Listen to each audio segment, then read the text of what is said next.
Good morning or good afternoon, good evening, and happy Sunday. This is my weekly review of the markets. Although on this Sunday, I'm going to deviate from normal protocol of reviewing the week because I wanted to discuss something that was perhaps a little closer to my heart.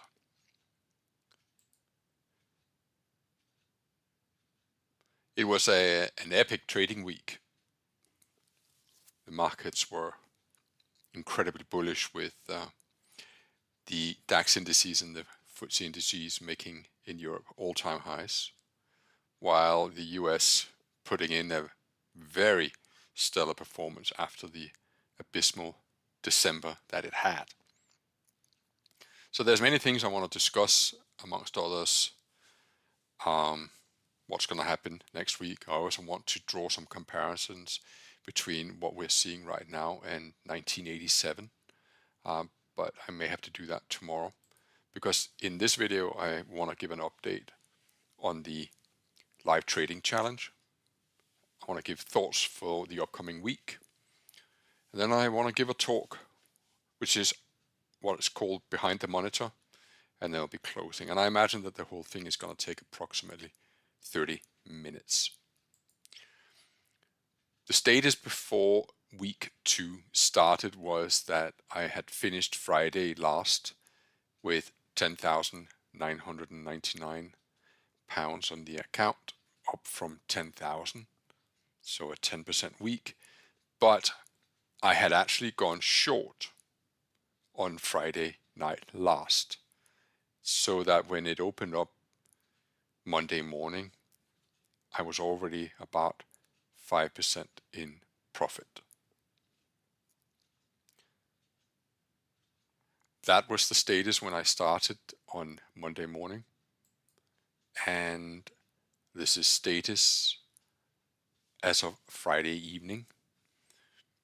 After I stopped streaming, I actually did some research on the Dow and the Nasdaq, and that prompted me to sell short the Dow at 43,591, but in very, very small size, but with no stop loss for the time being. So that's the status. So as of the first 10 trading days, my account is up approximately 31%.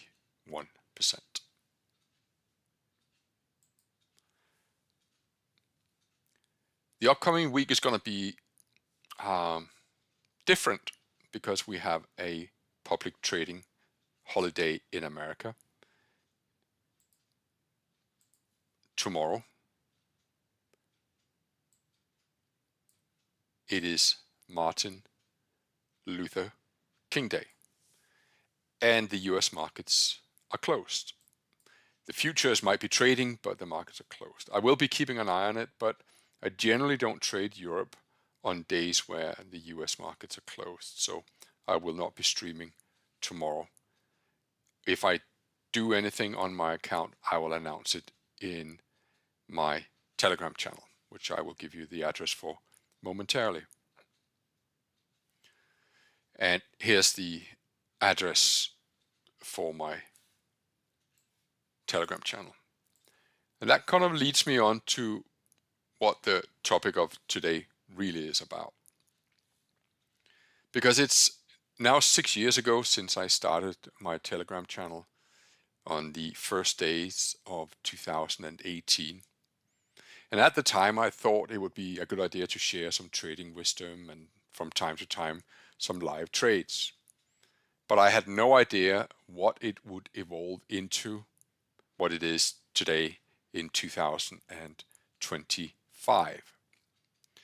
And it made me think about the life of the channel and your life and mine, and how it is intertwined as traders.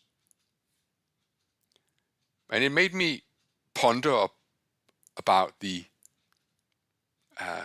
journey that we are sharing together in Telegram. And it made me want to say some things to you. We are writing our own life story every single day. And what we do today and every day will have a profound impact on where we will be this time next year. It has been 6 years since I started the Telegram channel, and there is not a chance that I ever thought that or imagined that this what it would be taking up so much of my time and me actually enjoying interacting with human beings.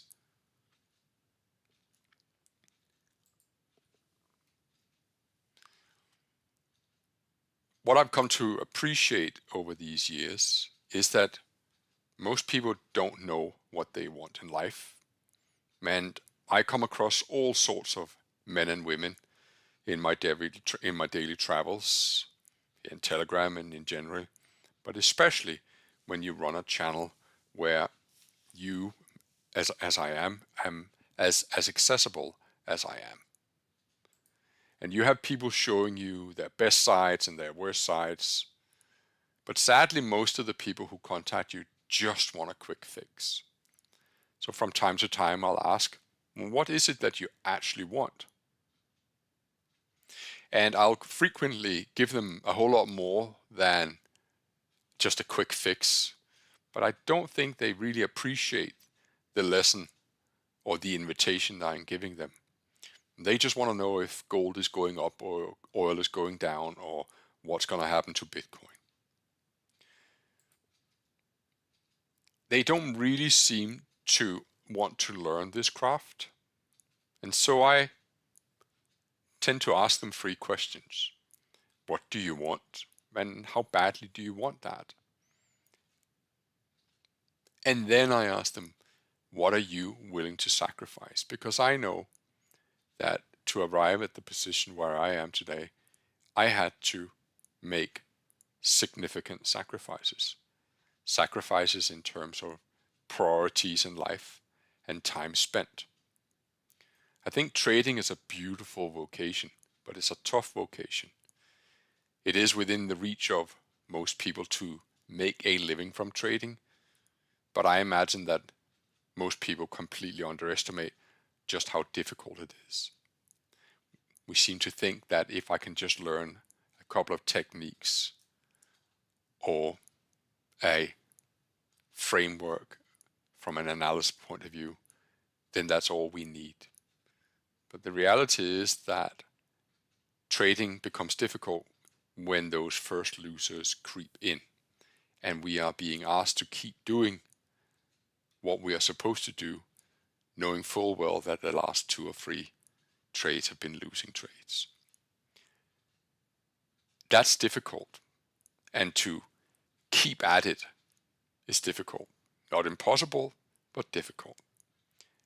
And most people soon give up.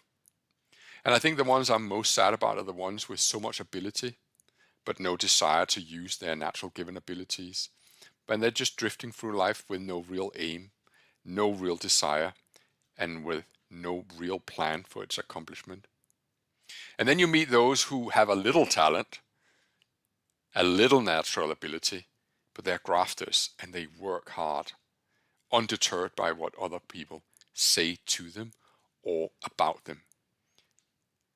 And it is interesting to see how social media has developed into this navel-gazing, perplexing entity where we are immensely fascinated by those who go about their day and are grafting.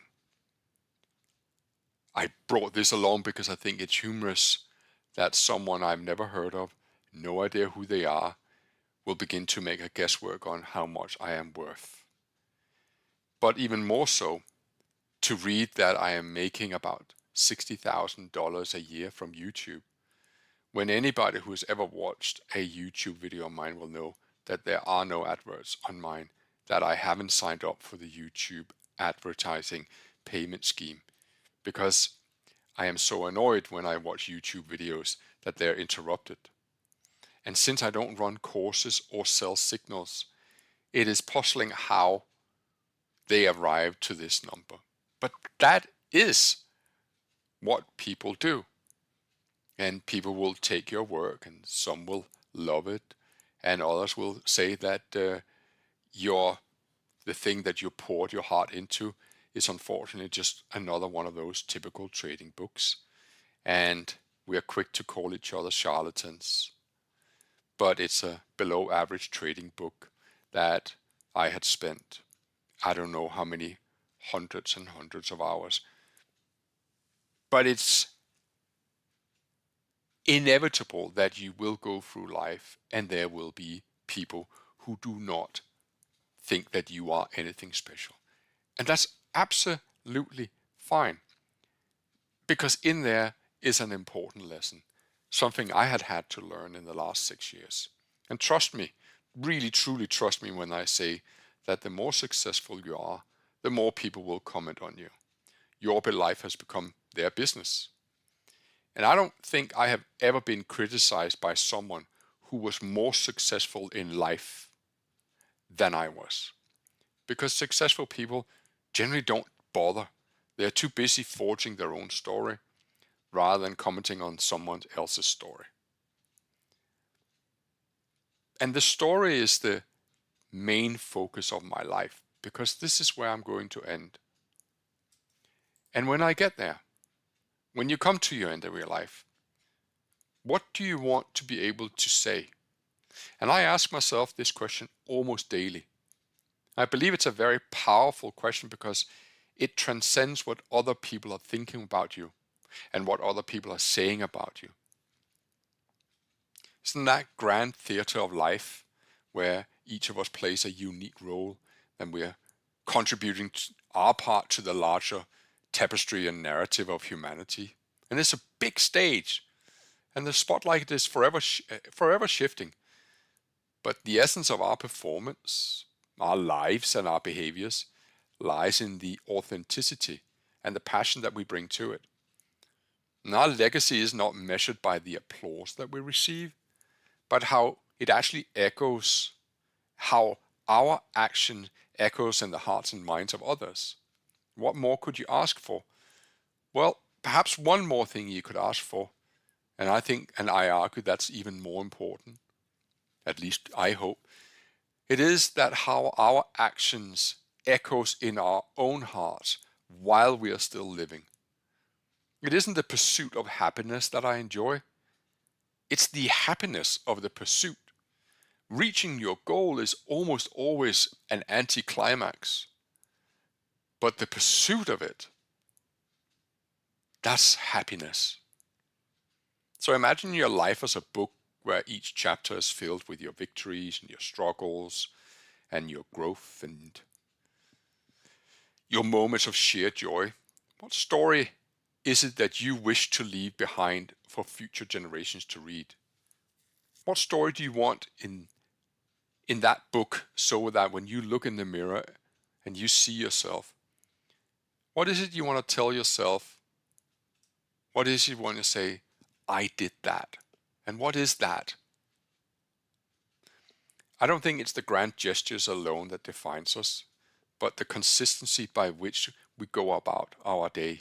Everyday efforts that we put forth, whether it's showing kindness to strangers or pulling someone up by the bootstrap and saying, come on, snap out of it, or pursuing a passion with relentless determination, or simply just being true to oneself. Those are the fabrics, or sorry, should I say, those are the threads that weave the fabric of a life well lived. But there is a price to be paid. The best and the most successful pay a big price. The concept of success is loosely defined as achieving what you set out to achieve, but for me at least, unfortunately, for those of us who trade, we also have the ability to go backwards. I was watching the Australian Open and seeing Novak Djokovic pursuing yet another title. And if he wins, no one can take that Grand Slam away from him. He can't unwin a Grand Slam. It's for his forever and ever.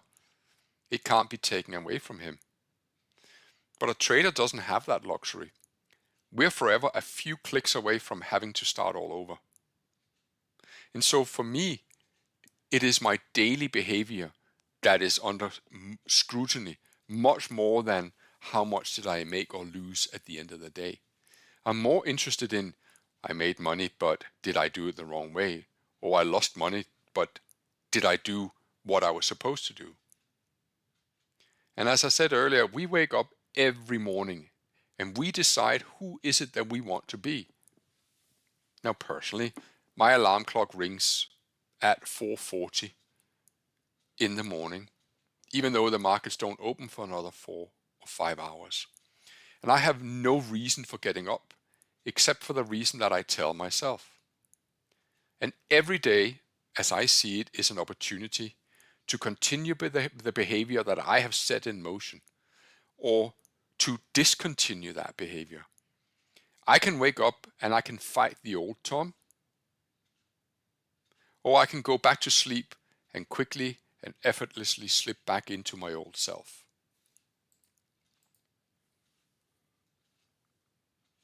Some years ago,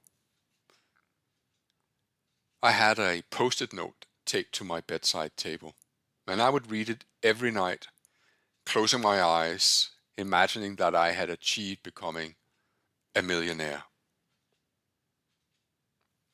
That was in the early days of my trading career when I was working for a brokerage. As I said, one of them was, I want to be a millionaire. Another one said, I want to work and trade for myself. And I understand why I had these goals, and I don't blame myself for having goals and setting goals that seem to be the theme. You must know where you're going, how else are you going to get there? But if I could go back somehow and talk to that 20, 30-year-old man, I would say, you're describing the price, but you are not describing the journey. Who is that person that will accomplish these goals? And more importantly, how are they behaving every day? Because it is our behavior that shapes our future. It is not our goals. I got off to a flying start in life and lived in an affluent area in a part of Denmark called Rungsted, and I went to a very nice school. And yes, our journeys are not necessarily random. We can't control who our parents are. There are many things that we are unable to control while we grow up. But then we reach the adolescent years and we gain more independence until we are finally able to make decisions that 100% reflect or aligns with our value system. But I had a detour when my parents decided that they no longer wanted to be together, and as a result of it, I went from something like this to something like this. And it was very difficult to, at the age of 8 and 9, not to have contact with one parent, and basically seeing your friends having all the latest gear, all the latest kit, and you just had hand-me-down clothes. And so I find that, unfortunately, for some of us, it can be difficult to shake the shackles of the first 18, 20 years of our lives, because those are our formative years and they have shaped how we're thinking. And in many cases, that behavioral thinking patterns will resonate with us and stay with us for the rest of our lives. But I sincerely believe that for many years I was suffering from a victim mentality. I believe that because of my experiences in my formative years, I was robbed of an opportunity to pursue my dreams. And there's a great phrase that I read many years ago. Genetics deal the cards and the environment plays the hand. I saw very able boys and girls at my school squander away their God-given talents because they never really experienced adversity. I don't think that I began to really truly think independently until I was in my mid to late 20s. And I'm telling you this story because I never ever want you to think that it is too late to start dreaming about being a trader. There's nothing magical about trading as a job. Let's face it, you buy something and you hope it's going to go up, or you sell something short hoping it's going to go down. You place a stop loss, or you should, and the rest is really up to the market. Okay, sure, I've probably simplified it a little bit, but fundamentally the mechanics of trading and speculation is pretty easy. Yeah, sure, again, there's no shortage of smart and astute marketing businessmen and women who will argue that there is a secret to trading success. But I don't believe that. Perhaps if you'll let me, I just want to share with you a little story from my personal life. I'm absolutely enamored by a very fast-paced sport called squash. I love every bit about the sport. The aches and the pains, the long hours alone on a court, just practicing the same stroke again and again. And whenever I travel, I hire different coaches to train me, so not to lose touch. I've been trained in Las Vegas, Toronto, Vancouver, even Bangkok and Barcelona. But I don't think there's a secret to squash. It's the grafting. Although I will admit that there's training in squash and then there's smart training. Training is me knocking the daylight out of that ball for hours and hours. But smart training is to set myself specific assignments which have at its heart a purpose of improving a specific particular part of my game. Which is incidentally why on this Sunday review I'm not going over the trades of this week. I've gone through the trades myself, but instead of showing you the review, I've actually spent my entire weekend going through every single chart in the FTSE 100 on a 5-minute time scale, getting a sense of when does first bar negative work and when does first bar positive work. Something that I will no doubt share with you at some point. And I almost use the same philosophy, or I do use the same philosophy in trading, because as I do in squash, where I practice a particular stroke over and over with the aim of improving a part of my game. Because the trading day is long, basically 24 hours if you want to, but I'm unable to trade all 24 hours. It's humanly impossible. But what I can do is become an expert in a time frame that suits me. And it's for this reason that I've developed techniques that are very time specific, like the espresso, school run, sniper, rule of 4, just to name a few.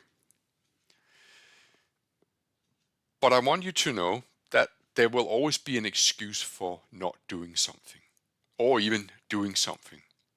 But there's rarely a genuine reason. We come up with thousands of excuses, but no real genuine reason. So when I step into the impact zone, whether being squash drilling or research in trading or even live trading, and things begin to get uncomfortable, being in a big position or running drills endlessly up and down a court, it's no longer just a physical game. It becomes a mental game.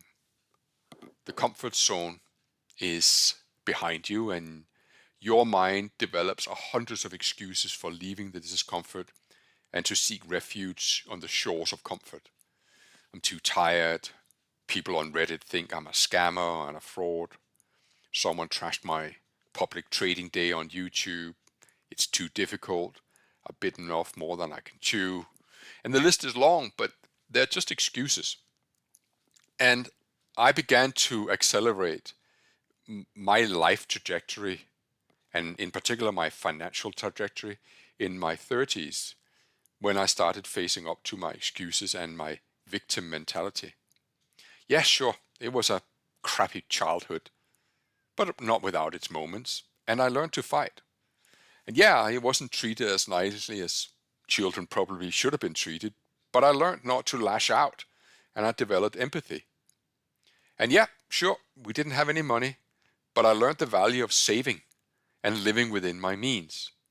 So when I did get wealthy, and then very wealthy, I never forgot where I came from. And I stopped being a victim, and I started being a fighter. I turned the negative into positive lessons and fuel. So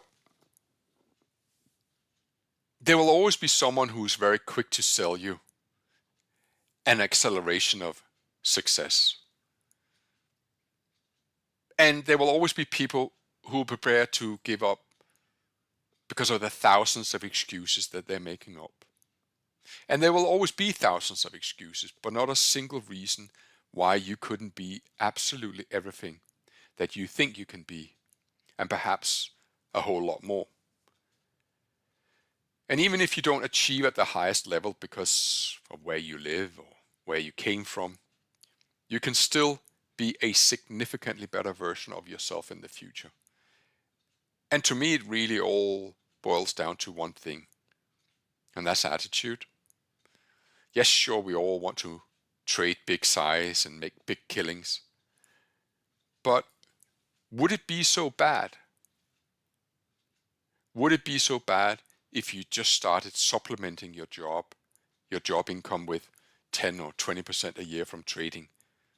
Perhaps even just stop losing by working more diligently and more focused and learning the craft. See, it's your mind, and you are in control of your mind. It is, after all, your mind. And you can decide to improve your attitude to anything in life. There are many people in life who are just B for talent, but A for attitude. I certainly wasn't the most gifted in school, nor on the playing field. But I had that street mentality, the I don't want to give up. And I think you have as well. So as I'm closing, I like to tell you that comparison is the thief of joy, but I like to expound on it a little bit. Don't compare yourself to others. Compare yourself to you. Remember that it is not our goals that shape our lives, because anybody can dream. It is the person who pursues his goals long after that initial enthusiasm has left us. It's our behaviors that shapes us. And I realized that a lot later than I care to admit. But from there onwards, my life stopped comparing myself to others, and it became all about comparing myself to my older self. And I'm telling you this because while there are many paths to trading success, I'm a believer that the trading champions, they are made by those who can self-motivate, who's not afraid to make mistakes, and who doesn't ask for that perfect system or strategy, but instead, through trial and error, they find their own path. And that's all I want to share with you on this weekend review. Next weekend, we'll probably go back to review the trades. It was a good week, but not without its mistakes. I won't be here tomorrow, but I will see you Tuesday morning, trading live in YouTube. And until then, I hope that you have a wonderful rest of your Sunday. Stay strong, and I'll see you soon. Lots of love. Bye-bye.